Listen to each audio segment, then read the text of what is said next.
აი რასაც გიყვებიან ერთი კვირით ადრე გამოსულ гаджеტებზე, ყველაფერი ტყუილი რეალურად. ჩემთან რომ დაწერთ ხოლმე კომენტარებში ერთი ძმაო ამის განხილვა გამიგეთე, ეს ერთი ძმაო ამის განხილვა საწყანად არ მაქვს, რა თქმა უნდა, უბრალოდ ინფორმატიულ თვალსაზრისით გეუბნებით. ერთი ძმაო ამის განხილვა $1500-2000 უნდა დამიჯდეს.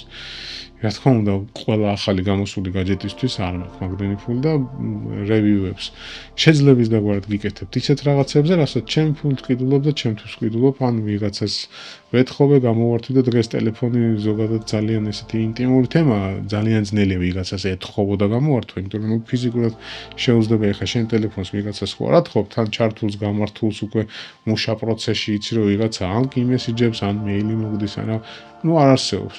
და 1 საათით გამორთმეულ ტელეფონის რევიუს კიდე მე თვითონ არ გავაკეთებ, იმიტომ რომ უნდა მოვიტყო, იმიტომ რომ უნდა გითხრათ ამ ტელეფონს ელემენტი როგორი აქვს, როგორ იქცევა საერთოდ, ანუ ნებისმიერ гаджеტთან მინიმუმ 1 თვე თუ არ იცხოვრე, გამორიცხულია ესეთი რაღაც. ვერავინ ვერაფერს ვერ მოგიყვება.